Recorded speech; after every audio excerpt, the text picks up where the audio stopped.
Welcome, folks. It looks like we're live. So this is another episode of JStan Studio. I'm Jim, and thank you for joining me here for this live stream painting. So I don't know if you noticed, but there's a little bit of new stuff going on since the last live stream. There's a lot of new tech, a lot of new cameras, a lot of new research that I've been putting into how to make this viewing experience as good as possible for you. So if you don't mind, things are sounding good. I'll keep an eye on the comments section. Throw some comments up there, just seeing what you think about it. If you can hear me okay, if you can see me okay, if everything's looking good in general. So last time we were here, we did this Mycon piece. So it's an alien from a video game called Star Control 2. And I always thought that the design was cool. I liked them. And I thought it was cool how they had this sort of volcanic stuff in the background. It was a favorite game of mine. It was a favorite character inside of that game. So I really wanted to paint this. And what we're going to be doing tonight is going step by step and finishing this live here. So where we ended off is we started off with these volcanoes, these plumes of lava and smoke that are going up, the river of lava around the creature. And then this creature is actually like a little fungus sort of sentient creature alien thing. It's got a couple of little plumes that are going up top. And we finished by laying in a couple of these flat colors for the actual creature itself. So they're kind of purplish. They've got these sort of rib shapes that I'm not sure if you can see on this camera, but I've drawn in just some light graphite around there just to kind of give me some guidelines in terms of where I'm going to be going. And yeah, we'll jump into it. So I'm using acrylic paints for this one. I'd considered using oils. You can use oil over the top of dry acrylic paint, but I decided I would just finish the entire thing off in acrylic, just because I'm a little bit more familiar with acrylics, and I think that it's going to give the piece a more unified look together. So in order to show you, I'm going to run all of the paints that I'm using across the screen there. So those are just the different colors that I'm using. Most of these are Liquitex heavy body acrylic paints. So heavy body just basically means that there's a lot of pigment compared to binder. So they're thick. I can hold the palette up to show you. I've got a couple of thinner paints here that I am going to use just for mixing, but these are the thicker body paints. So as they sit on the palette, they're thick, they don't really run. And the reason that I'm doing that is because, especially acrylic paints, they have a tendency to be a little bit transparent.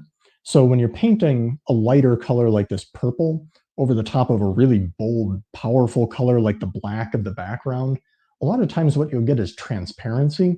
So you can see through to the back color a little bit. And in certain circumstances, that's good. In other circumstances, that's not really what you want, though. You want the colors to be bold and pop. And I want this creature in the front to have a lot of substance and to really look like he's there and he's powerful and he's big and he's strong and everything. So that's part of the reason that I'm using the thick paint there, to bring out that boldness, to really make it solid in that foreground piece.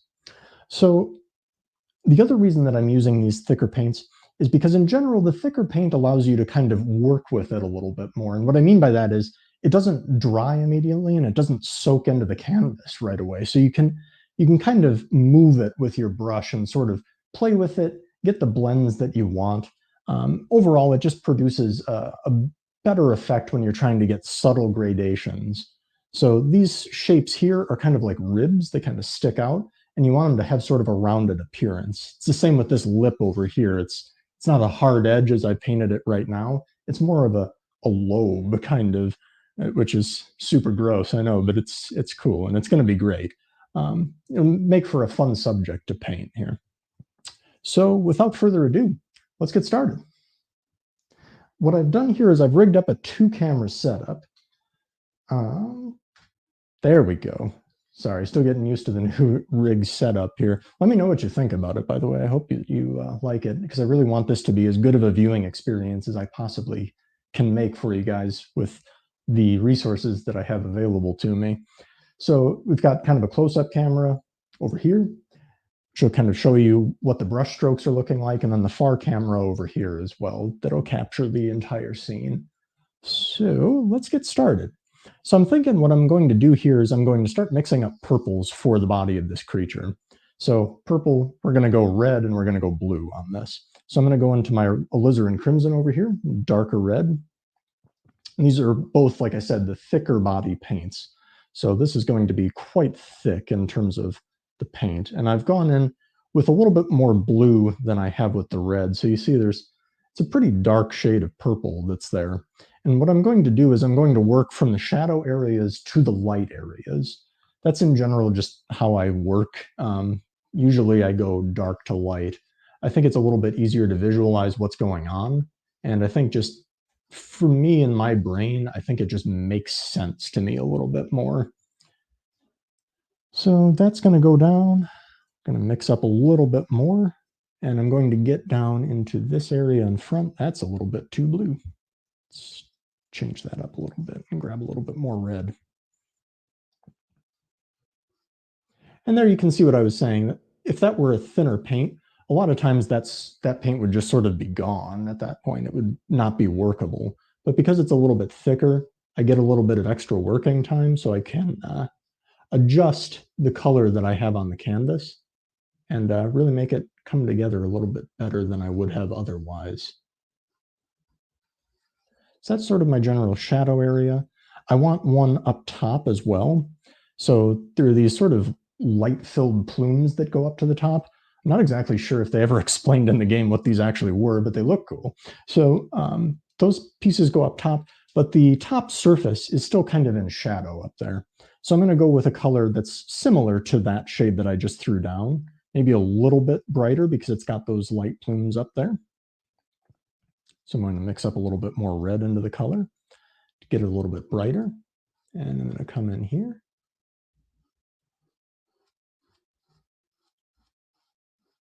And I'm going to let this, as it comes around the corner, sort of trail off into black.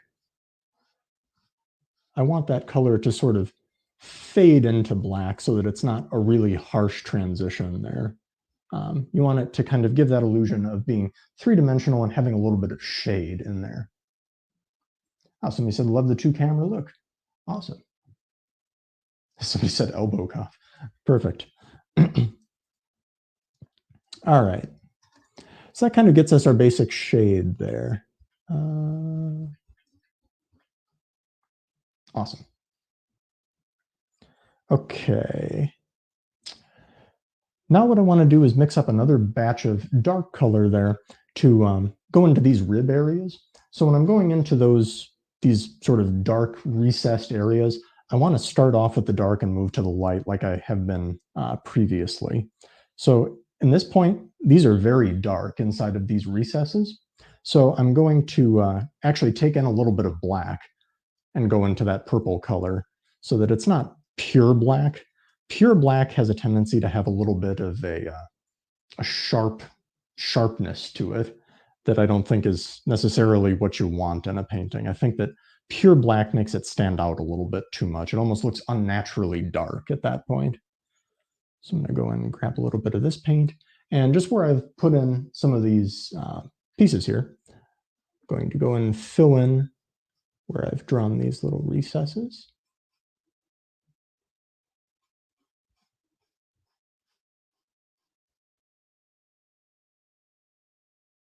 And just by filling in those little pockets there, what I'm hoping is that that gives the illusion of dark, deep portions of this guy. I'm realizing that elbow cough probably means that my elbow is in the way of what's going on here. So my apologies for that. It's one of the curses of being a lefty. Next time I set this up, I'll probably try to set up things from the reverse perspective and see if that works a little bit better. So I appreciate you bearing with me. This is kind of the first time that I'm trying this new setup and experimenting with a couple of different things here. So I'll try to stay out of the way as much as possible. But given the fact that I have a fat head, I'll probably get in the way at some point. So my apologies for that. Fill in this rib here.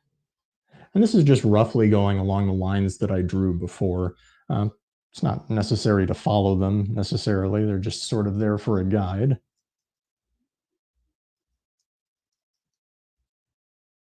Drop this one in there towards the back.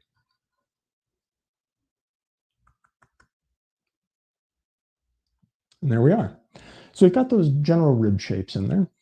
And now is going to really come time to do the fun part. This is where a lot of the refinement happens. It's where a lot of the fun with shading happens.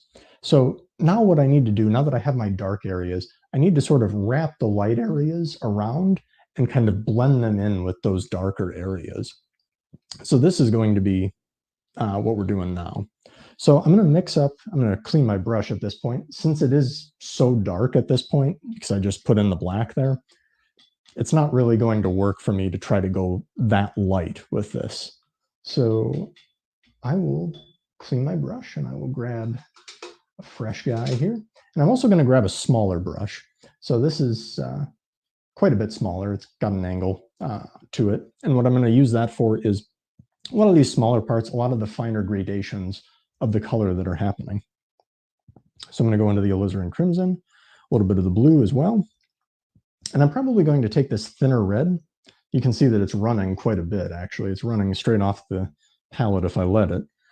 But the reason that I have that is because it makes it a little bit easier to mix in certain spots, and it's going to give me a little bit better range of color in the reds and the purples.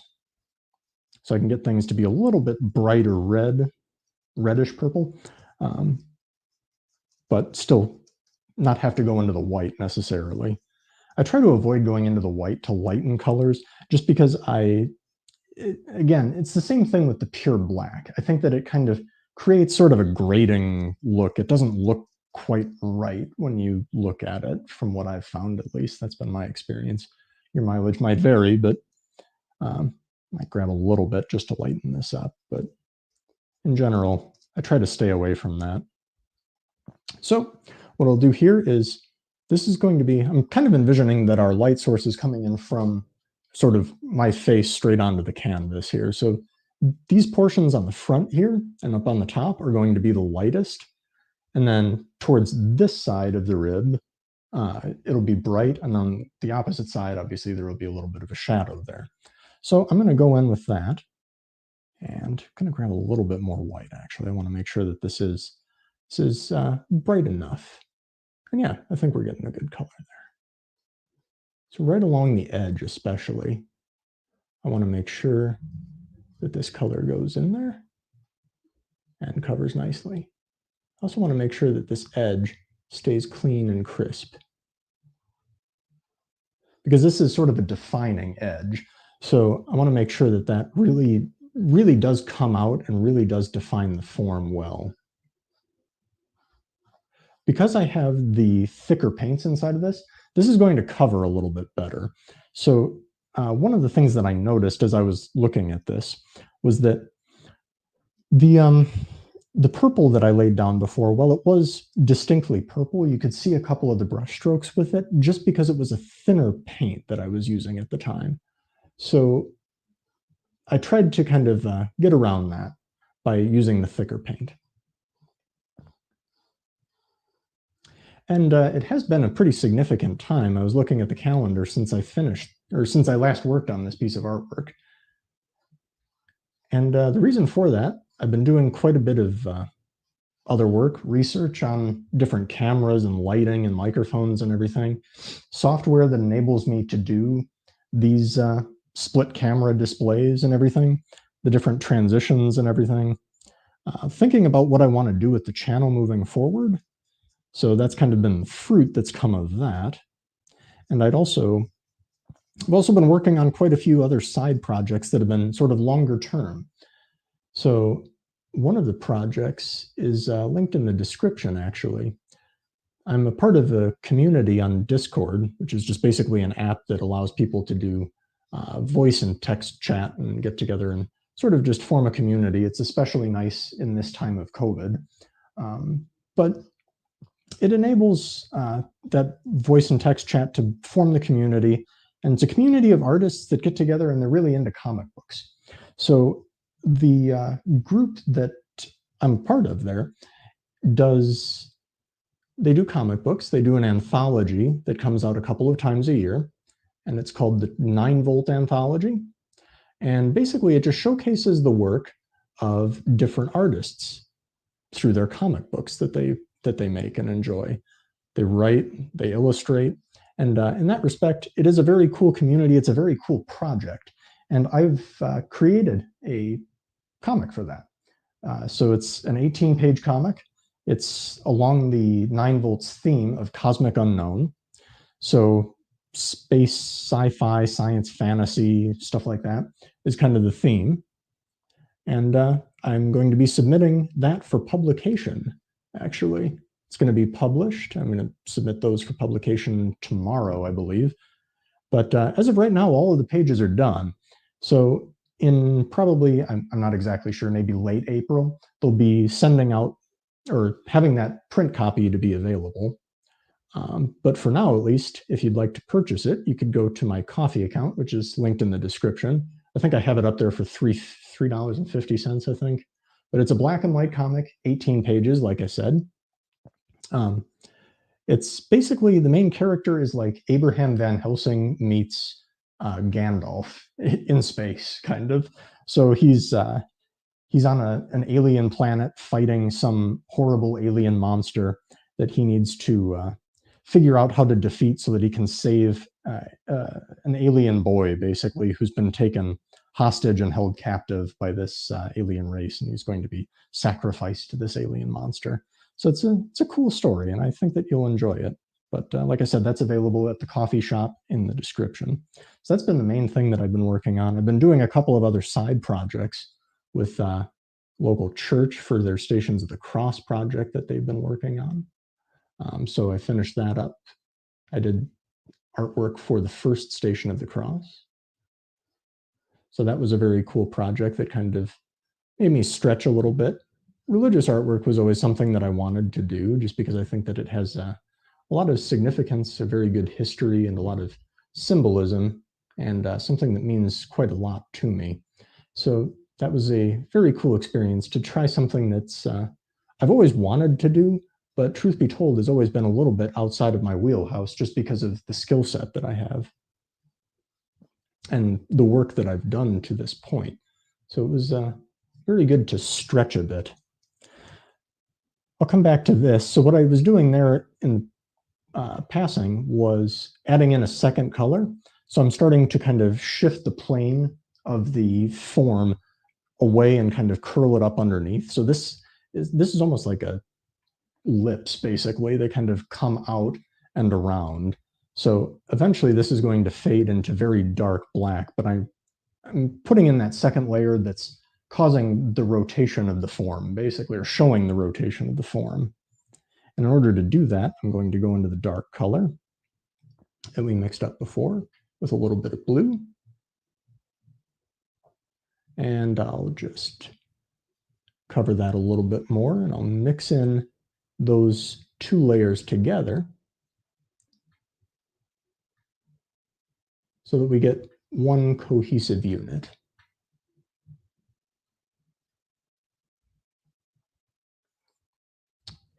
And I'll grab a little bit more of the lighter purple color with the thinner red, a little bit of white. And I'll just go back to this area and dull that down a little bit. I want this area to stay pretty dark because I'm looking for the contrast with these plumes of light up here. So that contrast is kind of what's going to set things off.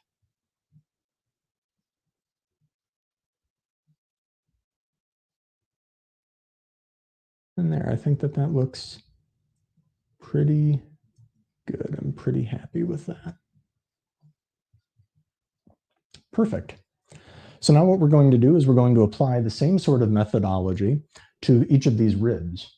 So somebody says, good for you. Thank you very much. Appreciate that.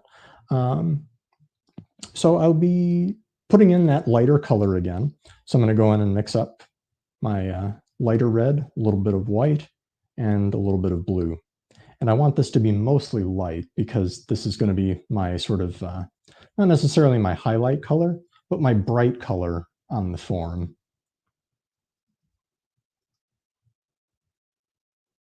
I'm just going to go dab this in along the spots where light would be hitting it. I'm going to especially grab a little bit of white here because I think that this is the front, so this is where we're going to be seeing the majority of the light landing on the figure. It's going to be the most intense highlights are going to be here. I'll wipe off some of my brush here and sort of blend some of this in. I'm going to use my finger actually because I need to dial this back a bit. Got a little bit out of control there. I have a tendency to use my finger a lot when I'm painting, just to kind of blend things in. In general, I like the look that it produces. I think that it gives a nice, nice sort of blended appearance. And I'm trying, as I'm doing this, to follow the shape of the form underneath it. So as I'm going, you notice that that stroke kind of went down and around. And when I wiped it with my finger, I'm pulling away from it. So what that's doing is it's pulling the highlight that way. So it's going to dull everything out and it's going to slowly dissipate as you get further away from the light source. And that's the effect that I want here.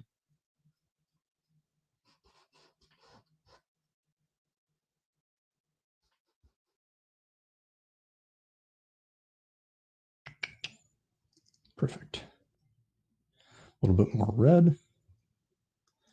This is going to be quite bright, so I don't want to use a ton of it here.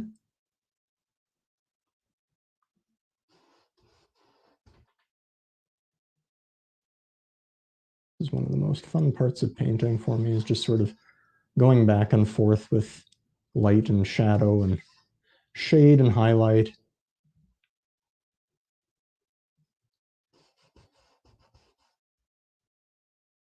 I don't know if any of you use these videos as like to paint with me or anything like that, but I hope that I don't get too scattered for you guys with me going back and forth and jumping in between spots like this. And again, I am sorry if my elbow is getting in the way. I hope that this other camera up here is kind of helping you out with that. I did not consider that when I was doing my initial tests. So again, my apologies for that. Next time I'm hoping to have a little bit a setup for a lefty as I am. So hopefully that should be taken care of next time. What I want to do now too is I want to go down to the bottom here and I want to wrap around the bottoms of these. So they kind of have a little bit of, again, they're kind of bulbous. They're supposed to be mushroom or fungus type creatures. So this is supposed to kind of wrap around a little bit. I didn't do a very good job on that one, but that's okay. We'll come back and we'll hit it again.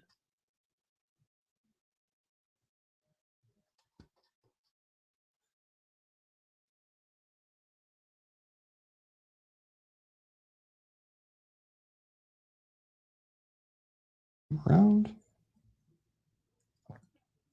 So yeah, finishing that comic was something that took quite a lot of my time and effort. I knew that I had a deadline and I wanted to make sure that I could hit it. So I was spending quite a lot of time just doing that and devoting it to that. I'm quite proud of the result, honestly. I think that a lot of people look at a comic book and they don't necessarily know how much time and effort goes into just producing even something that's very simple. I certainly didn't know until I actually got involved with the project and realized, oh shoot, this is going to take quite a bit of time and effort. But I really think that the project is cool. It involves a lot of different people from all different positions in the art world. You have people who are full-time art pros and that kind of thing is their job.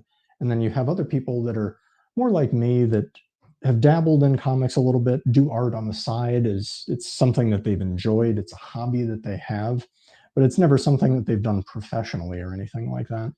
And you see people that people who've tag teamed it. So one person is the author of the comic and one person did the art, which is always really cool to see. Just different people, different walks of life, different skill and ability levels. So when I get the link to the print version, I will be sure to throw that up in a card in the corner here. But that'll come out, and I would highly recommend taking a look at that because I think that the end product is going to be quite cool.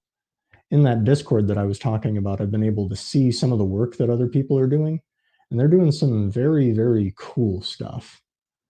Doing a lot of very creative things, a lot of things where the story is very interesting. The art style matches what they're doing with the story really well. So it's been very cool. And like I said, I would highly recommend doing that and looking at that. All right. So that pretty much concludes that portion of the guy. We've got a little bit down here where there's some little bulbous sections down there. And we've got the arms that kind of come out and they're little tentacle-y things. Those are actually more blue in the reference images that I was seeing. So I'm going to start off with this bulbous section at the bottom. And most of that is sort of a dark purple. So I'm going to go into the crimson and the cobalt blue. I'm going to mix that up.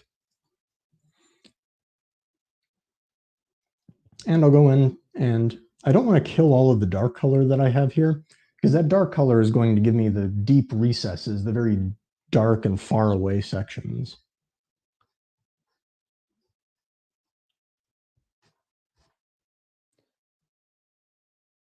That section is going to be pretty dark too, so I'm not super concerned with that, with getting details or anything, but I am going to throw a little bit of black in with this, just to kind of give it some three-dimensionality, give it some depth, and give it the appearance of being pushed back and pushed away.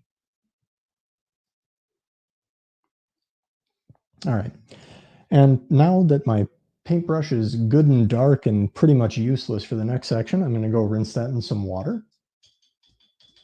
Make sure that the brushes stay clean. And I will grab another one of the brushes. I highly recommend storing your brushes inside of these cream-filled wafer rolls, chocolate fudge brand. I mean, they told me John Singer Sargent appreciated the brown sugar cinnamon variety very well, but I can easily testify that it is the most tasty and the best way to store your brushes when they're not in use. Never mind that. Okay, so I'm going to go into a little bit of lighter blue, but I want a little bit of the red in there because that's going to give me that purplish hue, even though it is very blue down there. And these weird hand-like spindly things that they have reaching off of themselves. I just love the character design. The voices that they had, the voice acting that they had was great. I appreciated space exploration games back in the day. All right, so now I've got my very light bluish purple color, and I'm going to go into that.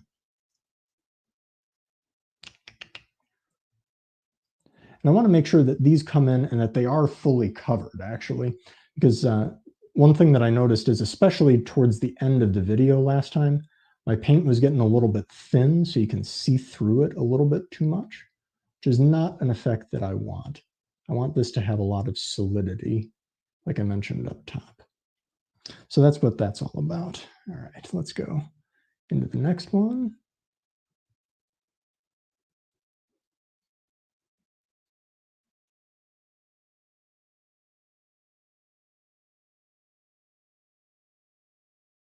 And the third one.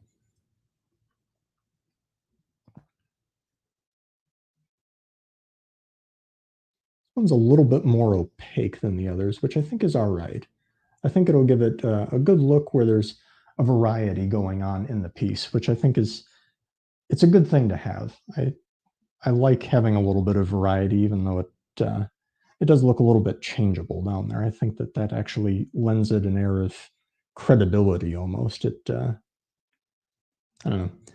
I'm kind of a subscriber of the too perfect theory when it comes to painting. I like a little bit of roughness where you can see brush strokes and disparities and stuff. I think that ties a painting together and it looks quite cool. So I'll go in there with one more.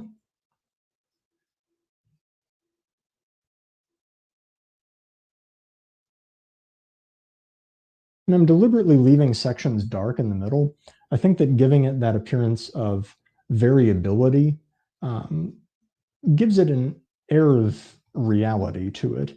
It is a simple way to kind of give it a little bit of three-dimensionality that otherwise wouldn't be there if you just painted it a flat color. And with the strokes that I'm using, I'm thinking about trying to capture a little bit of the movement there. So I'm trying to kind of keep my strokes loose and light on these, because these are supposed to be sort of flowing appendages that are down here of some weird bulbous variety. I'm going to knock this one back a little bit by using a little bit darker of the paint on that. So with that, that gives me my color to work from there. And I'm going to try to draw these two colors a little bit closer together. And the way that I'm going to do that is start off with a color that's a little bit deeper purple at the base of these appendages. And then as I work down, let it fade into this color that I have. I'm pretty happy with the way that that color looks. I think that that's right for the ends of the appendages, but it doesn't quite look right with these two colors next to one another. I think that there's a little bit too much of a disparity between the body of the creature and its appendages. So I'm going to go into the alizarin crimson and the cobalt blue again, and I'm going to mix up a shade of purple that's somewhere in between. I don't necessarily want to go for the body color, but I want something that's close to it at least.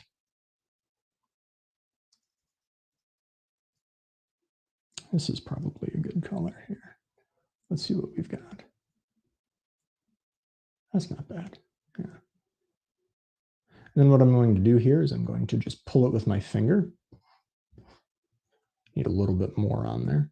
I'm going to pull it with my finger in the direction that I want that sort of flowing energy feeling to go. So I'm going to do that with this appendage as well.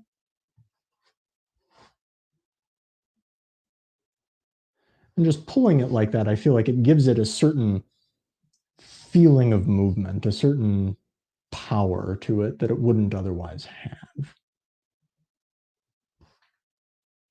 Do that on the next couple guys. On that coffee shop that I mentioned down there in the description, you guys can take a look at that. I post a couple of the paintings that I've made in the past. This painting might end up on there. So it's a place that I can offer up these paintings if you'd like to purchase one or see it hanging on your wall or anything like that. That would be a place where you'd be able to purchase one and have it for your own.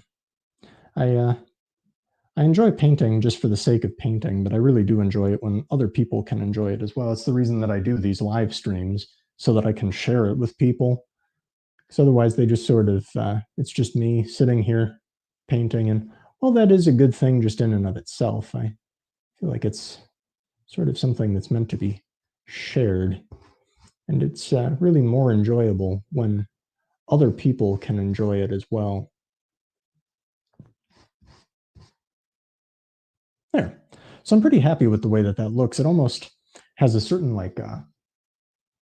almost feels like there's a little bit of pulsing energy, or maybe there's like some sort of weird fungus blood that's coursing through there that's giving it a certain feeling of life, which I think is really cool. I like that. All right. With that, we are getting pretty close to having this painting finished, actually. I don't know what time we're at. Is that 7:34? Perfect. This is about what I wanted to do. Normally, I'll try to keep these to about half an hour. They always end up going for about 45 minutes, and I feel bad about myself at the end. But I'm glad that we're pretty much on target here. So what I'm going to do now is I'm going to go in and I'm going to do some final details. I'm going to use a small brush at this point, so I'll wash this guy off. And we'll see if I have a liner handy. Looks like this might be the smallest brush that I have handy, which this should work for what I have in mind. So what I want to do is just give a little bit of punch to this figure.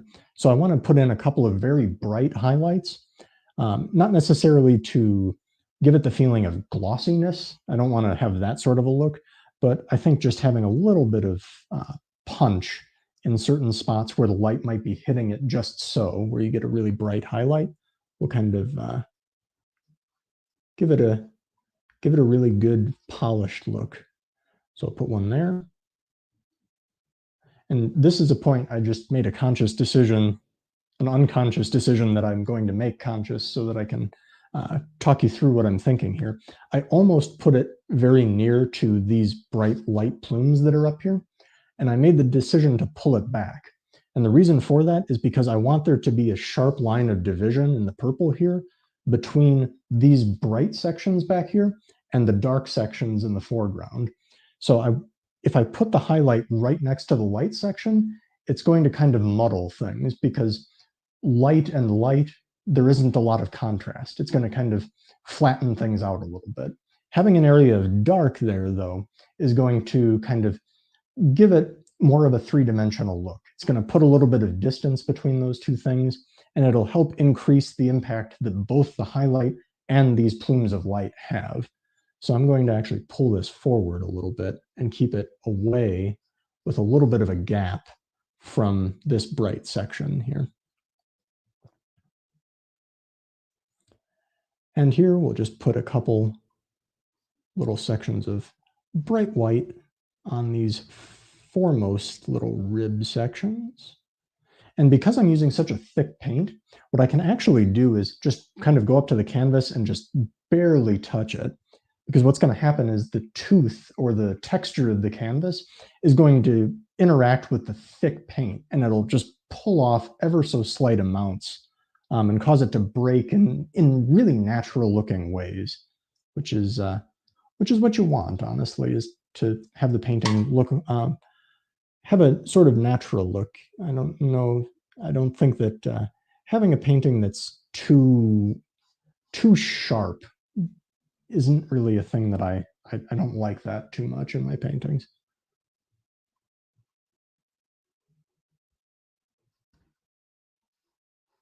When things are over blended, I don't think it looks as good as it would if it were otherwise. Grab a little bit more white paint. I'll put a little bit here on the front edge, a little bit back here, and a little bit here. So not a whole lot, maybe from the outside looking in, has happened in this painting. There's a lot of very small refinements and such that have happened. I'm kind of a firm believer in the 80-20 rule, especially when it comes to art and painting, is that you can gather and convey 80% of the painting in 20% of the time. A lot of it is big shapes and it's differences in value. That's going to be 80% of your painting. You're going to get 80% of the way there on very broad strokes. But that final 20% is what's going to take you the longest amount of time. And it's, to the outside, maybe not a whole lot looks like it's really happened, but that's going to be where the bulk of the refinement and the definition comes from. All right. With that, I think we are about done. I'm going to take some Indian yellow that I have here, and I'm going to, I had some white in the brush already. I'm going to go back into some of these areas of lava just to kind of brighten it up a little bit. Now that I'm seeing it, I kind of want this lava to have a little bit more texture and a little bit more life to it. So I'm going to go in with this Indian yellow. This is pretty thick paint again, so I'm going to be laying it in pretty thick. I want to kind of give the lava the appearance of, and the actuality of having a little bit of texture to it.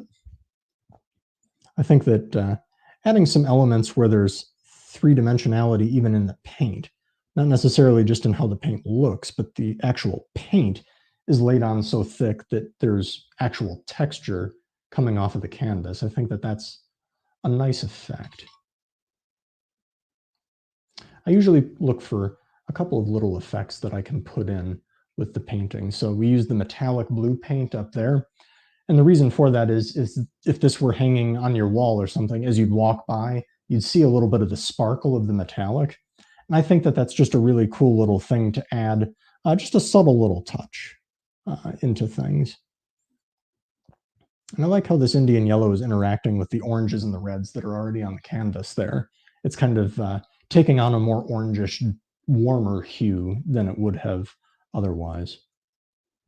And with this, I think we're pretty much all set, friends. So with that, I think we're going to close up shop. So I thank you again for joining me here for this Mycon painting that we've done, this alien landscape with this old character from a very old at this point video game. It was a lot of fun to paint this. It's not something that I normally paint. I don't normally paint characters or anything like that. And I know that this doesn't look like much of a character, but it was a fun experiment to just kind of see how things would go. So I appreciate you joining me here. Appreciate you bearing with me as I try this new setup with the different cameras, the different microphone and everything. I hope that it went well. Seemed like things went reasonably well.